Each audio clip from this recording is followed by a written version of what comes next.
Hello दोस्तों, हमारे इस चैनल पर आप सभी का स्वागत है। इंडियन ज्योग्राफी का हम फर्स्ट चैप्टर स्टार्ट कर रहे हैं, जिसमें हमें पढ़ाना है आज भारत का सामान्य परिचय।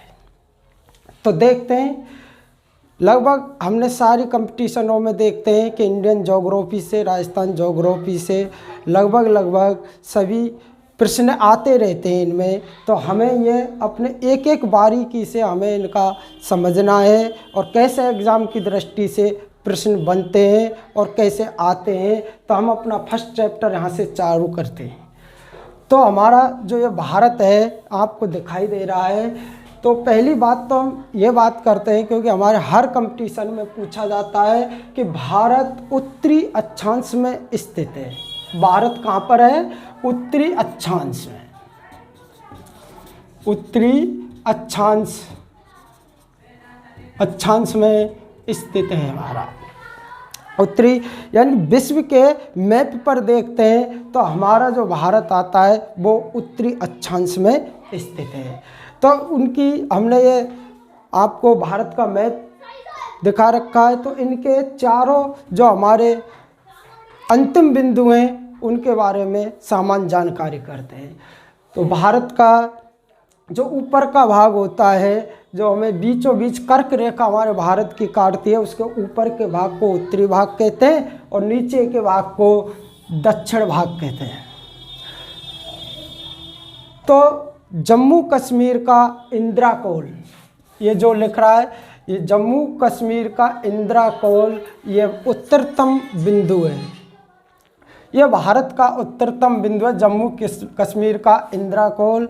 और पूर्वतम बिंदु अरुणाचल प्रदेश का किबीथू, क्योंकि हमें राज्य भी याद करने किस राज्य में बिंदु है। तो ये अरुणाचल प्रदेश का, हमारे भारत का पूर्वतम बिंदु है किबीथू। उसके तुरंत पश्चिमतम गुजरात राज्य का गुहार मोती अंतिम बिंदु है। एग्जाम में गुहार मोती के नाम से आ सकता है या गोर मोता के नाम से आ सकता है। यह गुजरात का अंतिम बिंदु है, भारत का पश्चिमतम बिंदु का। अब भारत के मुख्य भूमि पर तमिलनाडु राज्य का अंतिम बिंदु कन्याकुमारी है। कन्याकुमारी या फिर केप मोरिन के नाम से भी जाना जाता है। और केप का अर्थ होता है, जैसे हमारा भारत का नक्शा है, समुद्रों से ऊपर की ओर निकला हुआ है या फिर अंदर की ओर धंसता है, तो अंदर का भाग होता है, इसका अर्थ होता है केप का।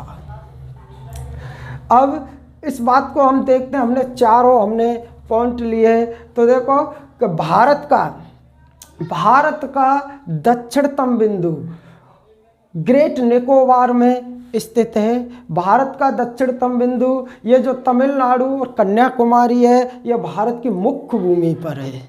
और भारत का दक्षिणतम जो बिंदु है वो है इंदिरा पॉइंट। ये कहाँ पड़ता है? ग्रेट निकोबार। कहाँ पड़ता है? ग्रेट निकोबार में पड़ता है। अब ये 2014 में सुनामी से पूरी तरह जलमग्न हो गया था, डूब गया था। इसके कारण, और ये एक नाम से और जाना जाता है जो एग्ज़ाम में पूछ लिया जाता है कभी कभी, इंदिरा पॉइंट को दूसरे किस नाम से जाना जाता है? पिगमिलियन पॉइंट, इसके नाम से इसको जाना जाता है। तो देखते हैं, अब अक्षांश है हमारे भारत का अक्षांशीय विस्तार 8 डिग्री 4 मिनट उत्तरी अक्षांश तमिलनाडु। हमारा 8 डिग्री उत्तरी अक्षांश तमिलनाडु हमारा पड़ता है। और 37 डिग्री 6 मिनट उत्तरी अक्षांश जम्मू कश्मीर, ये आपको हमने दिखा रखे हैं। और पूर्वतम बिंदु किबीथू अरुणाचल प्रदेश का, जो 95 डिग्री 25 मिनट पूर्वी देशांतर में है। और पश्चिमतम बिंदु गुहार मोती, जो गुजरात का 68.7 मिनट पूर्वी देशांतर में। भारत की अक्षांश दूरी, अब यहाँ देखते हैं कि हमारे भारत की जो अक्षांश दूरी है वो कितनी है? 6 डिग्री 45 मिनट उत्तरी अक्षांश। कितनी है? हमारे भारत की अक्षांश दूरी 6 डिग्री 45 मिनट उत्तरी अक्षांश हमारे भारत की अक्षांश दूरी है। अब आते हैं हम अगले पॉइंट पर, क्या इंदिरा पॉइंट की विषुवत रेखा से दूरी कितनी है?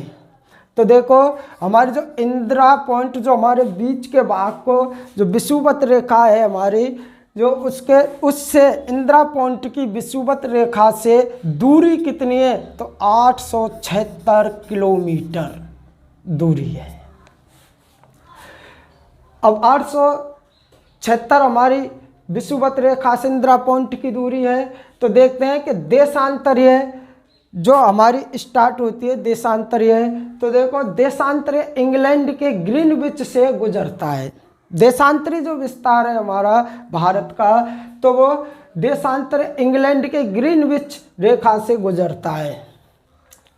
अब उसके बाद देखते हैं, हमने यहाँ तक जानकारी की और भारत के ज्योग्राफी के अंदर और देखते हैं कि हमें सबसे पहले हमारे ये पॉइंट देखे जाते हैं। भारत का क्षेत्रफल लगभग सभी को पता होता है। भारत का क्षेत्रफल वाली बात आती है, भारत का क्षेत्रफल है 32,87,263 वर्ग किलोमीटर। अब देखो इस क्षेत्रफल का विश्व में, भारत का विश्व के क्षेत्रफल का 2.4% है। विश्व में ये जो क्षेत्रफल है भारत का विश्व में देखते हैं तो 2.4% भारत का क्षेत्रफल है। अब जनसंख्या की बात करते हैं।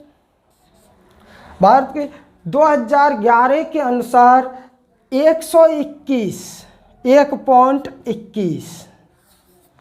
1 अरब 21 करोड़ जनसंख्या, किसके अनुसार? 2011 की जनगणना के अनुसार। अब विश्व की जनसंख्या का जो हमारे भारत की जो जनसंख्या है 1 अरब 21 करोड़, विश्व की जनसंख्या की 17.5% है। 17.5% है हमारे विश्व की जनसंख्या। विश्व की जनसंख्या की 17.5% है हमारे भारत की। विश्व में देखते हैं तो, और भारत की जो जनसंख्या बताइए 2011 की जनगणना के अनुसार, तो वो बताइए 1 अरब 21 करोड़, 1 अरब 21 करोड़ जनसंख्या बताए। क्षेत्रफल की दृष्टि से भारत का 7वां स्थान है। क्षेत्रफल की दृष्टि से भारत का 7वां स्थान है। और उनका बारी बारी से पहला किसका, दूसरा किसका है? तो देखो पहला है रूस का, दूसरा है कनाडा, तीसरा है चीन का, चौथा है यूएसए संयुक्त राज्य अमेरिका का, पांचवा है ब्राज़ील का और छठा है ऑस्ट्रेलिया का, सातवां हमारा देश आता है भारत का। अब देखते हैं कि हमारा भारत का उत्तर से दक्षिण विस्तार कितना है। उत्तर से दक्षिण विस्तार कितना है? तो 3,214 किलोमीटर। अब भारत का विस्तार 3,214 किलोमीटर उत्तर से दक्षिण, और इसका देशांतरीय विस्तार भारत का यह हमारा 2,933 किलोमीटर, यह हमारा देशांतरीय विस्तार है। और इन दोनों के बीच की दूरी देखो, दोनों के बीच का जो अंतर है वो 281 किलोमीटर है। जो दोनों का जो विस्तार है हमारा उत्तर से दक्षिण और पूरब से पश्चिम, जो इनके बीच का जो अंतर है उसका विस्तार है 281 किलोमीटर। अब देखो कर्क रेखा भारत को 2 भागों में बांटती है, जो हमारे बीचों बीच से होकर के गुजरती है। कर्क रेखा भारत के बीचों बीच से होकर के गुजरती है हमारी कर्क रेखा, जो भारत को 2 भागों में बांटती है और राजस्थान के 2 जिलों से होकर के गुजरती है। पहला है डूंगरपुर, फिर है बांसवाड़ा। पहला डूंगरपुर, फिर है बांसवाड़ा। यहाँ तक हमारी सामान्य जानकारी। अब देखते हैं भारत के उपमहाद्वीप। भारत के उपमहाद्वीप कितने हैं? देखो, हमारे भारत के उपमहाद्वीप हैं 5। पहला है भारत, दूसरा है पाकिस्तान, तीसरा है बांग्लादेश, और चौथा है नेपाल, और 5वां है भूटान। इनका भी क्रम याद होना चाहिए, और क्रम इसमें भी याद होना चाहिए कि क्षेत्रफल की दृष्टि से भारत का 7वां स्थान है। तो पहला रूस का, दूसरा कनाडा का, तो ये भी क्रम, और ऐसे भारत के उपमहाद्वीपों के क्रम याद होने चाहिए। और देखो, हर एग्जाम में आपसे पूछे जाते हैं कि कर्क रेखा भारत के 8 राज्यों से होकर के गुजरती है। कर्क रेखा राजस्थान के 2 जिलों से होकर के गुजरती है और भारत के 8 राज्यों से होकर के गुजरती है। उनका भी क्रम, उनके क्रम में कोई और लिख सकते हो, उनका क्रम याद करने की कोई ज़रूरत नहीं है। जैसे पहला है, देखो, गुजरात। भारत को कर्क रेखा 8 राज्यों से गुजरती है। पहला गुजरात, दूसरा राजस्थान, तीसरा मध्य प्रदेश, फिर छत्तीसगढ़। छत्तीसगढ़ के बाद झारखंड, पश्चिम बंगाल, त्रिपुरा और मिजोरम। त्रिपुरा, मिजोरम 8 राज्यों से होकर के गुजरती है। तो आज का हमारा ये लेसन यहीं समाप्त होता है। अगर आपका हमें कमेंट आते रहे और हम तुम्हें राजस्थान और इंडियन ज्योग्राफी हम पढ़ाते रहेंगे। आज के लिए बस इतना ही। जय हिंद, जय भारत।